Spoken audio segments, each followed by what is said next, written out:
নমস্কাৰ প্ৰিয় দৰ্শকসকল এষ্ট্ৰশংকৰ ইউটিউব চেনেলত পুনৰবাৰ সকলোকে স্বাগতম জনাইছো আজি মই আপোনালোকক এনেকৈ এটা ভিডিঅ লৈ আহিছো আপোনালোকৰ প্ৰত্যেকৰ ৰাশি অনুসৰি আপোনালোকৰ আৰাধ্য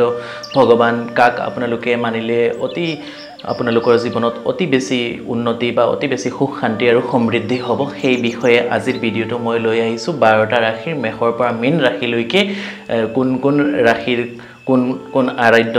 দেৱতা হয় বা দেৱী হয় বা আমি তো এনে সকলো ভগৱানকে পূজা কৰোঁ আপুনি যি ভগৱানকে মানক আপোনাৰ মনৰ পৰা তাত কোনো বাধা নিষেধ নাই কিন্তু আজিৰ ভিডিঅটো মই জ্যোতিষ শাস্ত্ৰৰ মাধ্যমেৰে জ্যোতিষীয়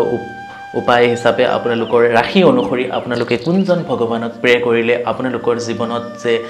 বহুত ডাঙৰ এটা পৰিৱৰ্তন আহিব সেই কথা মই আপোনালোকক দায়িত্ব সহকাৰে আপোনালোকক ক'ব পাৰোঁ গতিকে আজিৰ ভিডিঅটো জানিবৰ লৈ সম্পূৰ্ণ জানিবলৈ মোৰ লগত শেষলৈকে থাকক আৰু এইখিনিতে সৰু এটা অনুৰোধ সকলোলৈকে যদিহে মোৰ এষ্ট্ৰশংকৰ ইউটিউব চেনেলটো ভাল লাগে অনুগ্ৰহ কৰি আপোনালোকে সাবস্ক্ৰাইব কৰিব লাইক কৰিব কমেন্টছ কৰিব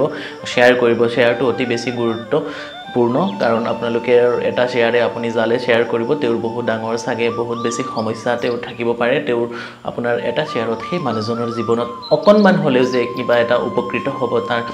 সেই কথা মানে খাটাং আৰু তো আহক আৰু বেছি দেৰি নকৰাকে আমি যি 12টা ৰাশিৰ আৰাধ্য ভগৱান কোন ৰাশিৰ কোন অধিপতি ভগৱান মানিলে আপোনালোকৰ কাৰণে বহুত বেছি শুভ সেই বিষয়ে মই জনাবলৈ গৈছো আৰু এইখিনিতে ৰব আৰু এটা কথা মই জনাই ল'ব খুজিছো আপোনালোকে বহুতে মোৰ লগত যোগাযোগ কৰিব খুজে মোক ক'ত কেনেকৈ যোগাযোগ কৰিব পাৰিব চেনেলৰ ডেসক্ৰিপচনত মোৰ নাম্বাৰ দিয়া আছে আপোনালোকে WhatsApp বা ফোন কলৰ মাধ্যমেৰেও যোগাযোগ কৰিব পাৰিব আৰু গুৱাহাটীৰ বেলতলা তিনিআলিত এখন চেম্বাৰ আছে আৰু নগাঁৱৰ ওচৰে পাজৰে থকা সকলে মোক নগাঁৱৰ কঠিয়াতলি চাৰিআলিতো ৰামকৃষ্ণ জেমছ এণ্ড জুৱেলাৰী মোক তাত আপোনালোকে দেখুৱাব পাৰিব আৰু গুৱাহাটীত থকা সকলে গুৱাহাটীৰ বেলতলা তিনিআলি বাছ ষ্টেণ্ডৰ লগতে লখিমী পথৰ অপজিটত ডেটছ মাৰ্কেটৰ তলৰ মহলাত মোৰ চেম্বাৰ আছে আপোনালোকে যদি ভাল লাগে আপোনালোকে আগতীয়াকৈ নামটো লিখাই পেলাই আপোনালোকে আহিব আপোনালোকৰ সমস্যা অনুসৰি আমি কথা পাতিম আৰু আপোনালোকক যিমান পাৰো আপোনালোকৰ সমস্যাৰ পৰা পৰিত্ৰাণ কৰিবৰ কাৰণে আমি যথাসাধ্য প্ৰয়াস কৰিম তো আহক আমি প্ৰথমতে আলোচনা কৰিবলৈ গৈছো মেষ ৰাশিৰ অধিপতি কোন হয়নো মেষ ৰাশিৰ অধিপতি দেৱতা হৈছে ভগৱান শিৱ বাবা মেষ ৰাশিৰ জাতক বা জাতিকা সকলে আপোনালোকে যিমান পাৰে ভগৱান শিৱ বাবাৰ যদি আপোনালোকে আৰাধনা কৰিব পাৰে বা পূজা কৰিব পাৰে বা প্ৰে কৰিব পাৰে অকনমান প্ৰত্যেক সোমবাৰ অকনমান যদি শিৱ বাবাৰ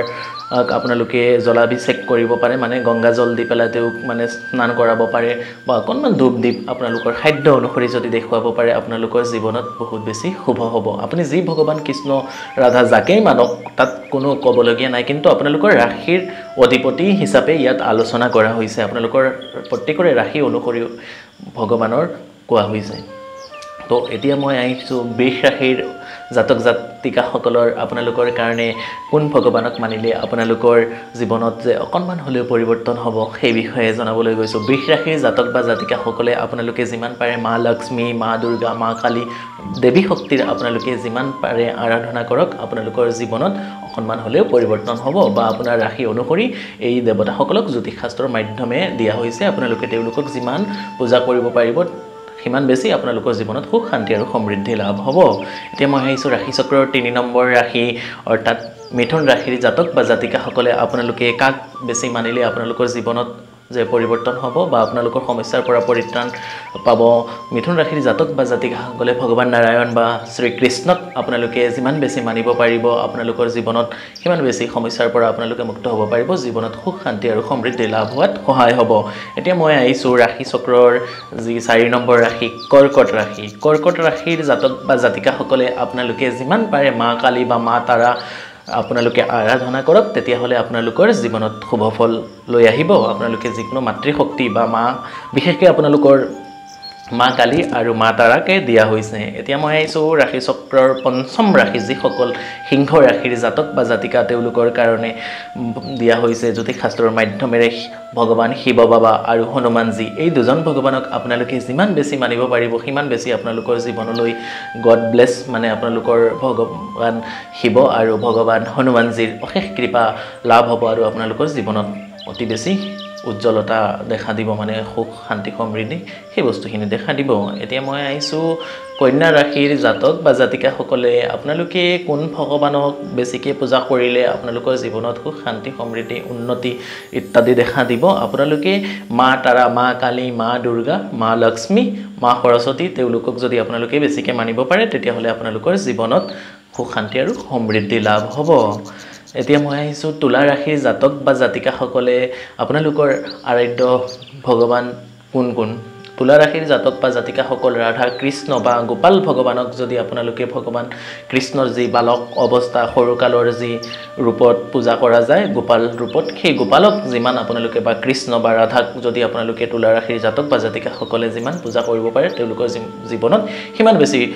সুখ শান্তি আৰু সমৃদ্ধি উন্নতি ইত্যাদি দেখা যায় সেইখিনি প্ৰমাণিত আপোনালোকক কোনো মই বনাই দিয়া নাই সেইখিনি শাস্ত্ৰত থকা আৰু সেই ৰাশিসকলে তেওঁলোকক যিমান বেছি মানে তেওঁলোকৰ খুব বেছি উপকৃত হয় আনকি মই নিজেও এনেকুৱা বহুত প্ৰমাণ পাইছোঁ নিজেও পাইছোঁ ক্লায়েণ্টকো দিছোঁ সঁচাকৈ যে পৰিৱৰ্তন অকণমান হ'লে হয় ৰাশি অনুসৰি যি ভগৱানক জ্যোতিষশাস্ত্ৰৰ মাধ্যমেৰে দিয়া হৈছে তেওঁলোকক যদি অকণমানো পূজা কৰিব পাৰি বা অকণমান মনৰ পৰা সময় উলিয়াই ব্যস্ততাৰ মাজতো যদি অকণমান মানে প্ৰাৰ্থনা কৰিব পাৰি তেওঁৰ শ্ৰীচৰণত আমি যদি নিজকে শৰণাগত কৰি দিব পাৰোঁ অকণমান হ'লেও আপোনাৰ জীৱনত পৰিৱৰ্তন হ'ব সুখ শান্তি সমৃদ্ধি লাভ হ'ব তো এতিয়া মই আহিছো বৃশ্চিক ৰাশিৰ জাতক বা জাতিকাসকলৰ কোন কোন ভগৱানক জ্যোতিষশাস্ত্ৰ মতে দিয়া হৈছে আপোনালোকে বৃশ্চিক ৰাশিৰ জাতক জাতিকাসকলে মা দুৰ্গা মা কালী আৰু মা তাৰাক যদি যিকোনো দেৱী ফৰ্মেশ্যনৰ মূৰ্তি বা ফটো বা বিগ্ৰহত যদি আপোনালোকে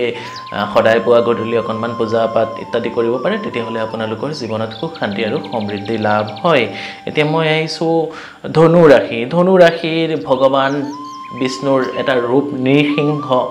যে নৃসিংহ দেৱতা এজনক দিয়া হৈছে নৃসিংহ আমি বহুতে চিনি পাওঁ বহুতে জানে বা যিসকলে নাজানে ইউটিউবত মাৰি দিব তেওঁ পাই যাব তেওঁৰ ফটো এখন আপোনালোকে গুগলৰ পৰা বা বজাৰতো পায় ধনু ৰাশিৰ জাতক জাতিকাসকলে যদি ভগৱান নৃসিংহ বা ভগৱান নাৰায়ণক বা ভগৱান বিষ্ণুক যদি আপোনালোকে বেছিকৈ পূজা কৰিব পাৰে বা তেওঁৰ চৰণত আপোনালোকে শৰণাগত হ'ব পাৰে তেতিয়াহ'লেও আপোনালোকৰ জীৱনত সুখ শান্তি আৰু সমৃদ্ধি অকণমান হ'লেও যে পৰিৱৰ্তন আহিব আপোনালোকে মিনিমাম সেই মই দিয়া উপায়সমূহ মিনিমাম আপোনালোকে 3 মাহ 4 মাহ আপোনালোকে কৰি চাওক নিজে বুজি পাব আপুনি যিজন ভগৱানক মানিতো আছে তেওঁৰ লগতো যে আপোনাৰ ৰাশি অনুসৰি যিজন আপোনাৰ আৰাধ্য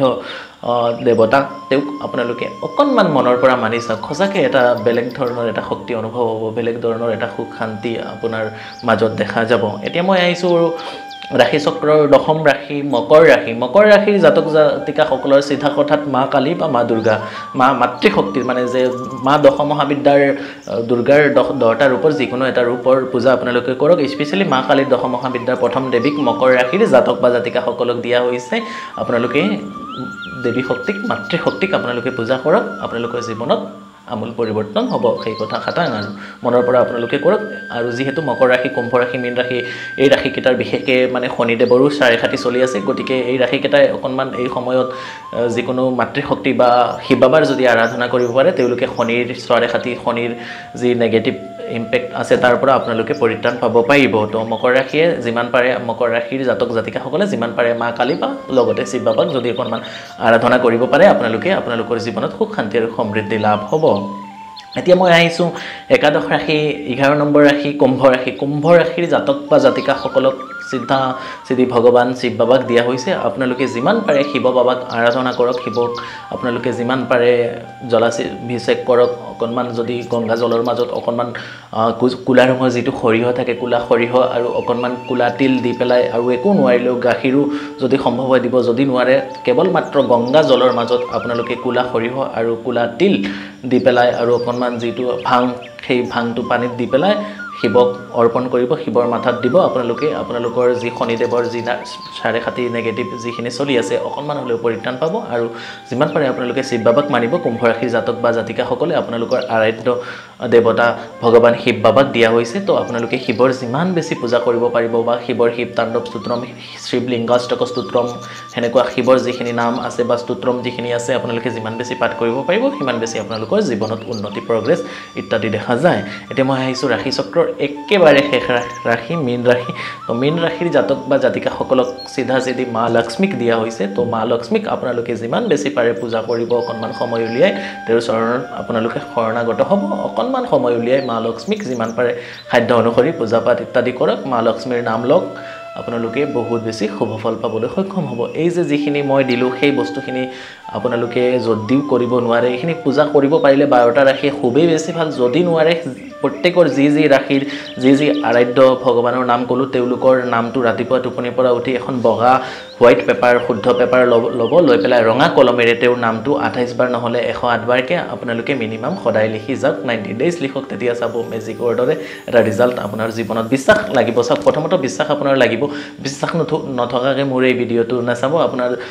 মোৰ এই ভিডিঅ'টো কেৱল মাত্ৰ যিসকলৰ আমাৰ আধ্যাত্মিক জগতৰ প্ৰতি ঈশ্বৰৰ প্ৰতি বিশ্বাস আস্থা আছে তেওঁলোকৰ কাৰণে আমাৰ এই ভিডিঅ' বা জ্যোতিষ শাস্ত্ৰ যিসকলে বিশ্বাস নকৰে তেওঁলোকৰ কাৰণে এই ভিডিঅ'টো নহয় তেওঁলোকে নেচালেই হ'ল আমি যিসকলে বিশ্বাস কৰোঁ তেওঁলোকৰ কাৰণে এই ভিডিঅ'টো তো যিসকলে পূজা কৰাৰ সময়ও নাপায় তেওঁলোকে অকণমান সময় উলিয়াই 5-10 মিনিট সময় উলিয়াই যি আৰাধ্য ভগৱানৰ নাম ক'লোঁ সেই আৰাধ্য ভগৱানৰ নাম ৰঙা কলমেৰে আপোনালোকৰ মানে জন্ম বাৰ অনুসৰি যাৰ যি বাৰত জন্ম হৈছিল সেই জন্ম বাৰৰ পৰা আৰম্ভ কৰি সেই ভগৱানৰ নাম মিনিমাম 28 বাৰ নহ'লে 108 বাৰকে প্ৰত্যেক দিনা লিখি যাওক আৰু কাগজখন জমাই থওক এনেকুৱাকে আপোনালোকে 108 বাৰ মেক্সিমাম যদি কৰিব পাৰে খুবেই বেছি ভাল মিনিমাম যদি নোৱাৰে 28 বাৰকে লিখি যাব তাৰ পিছত 90 ডেজ হোৱাৰ পিছত সেই যিকিটা পেপাৰ জমিব সেইখন বহি আকাৰে কৰি পেলাই আপোনাৰ ঘৰত ৰাখক তেতিয়া চাব অকণমান হ'লেও আপোনালোকে এটা বেলেগ ধৰণৰ শক্তি অনুভৱ কৰিব পাৰিব আধ্যাত্মিক জগতৰ পৰা যে সঁচাকৈ ঈশ্বৰ আছে বা ঐশ্বৰিক শক্তি কিবা নহয় কিবা আছে বিশ্ব ব্ৰহ্মাণ্ডত সেই কথা নিজে উপলব্ধি কৰিব পাৰিব আৰু যিমান সময় পায় অকণমান সময় উলিয়াই সেই ভগৱানক যদি আপুনি মনৰ পৰা অকণমান মেডিটেশ্যন টাইপ যদি আপুনি কৰিব পাৰে তেতিয়াহ'লে চাব আপোনালোকৰ জীৱনত যিখিনি অপয় মংগল যিখিনি মানে দুখ কষ্ট নিবাৰণ তেওঁ নিশ্চয় কৰিব আৰু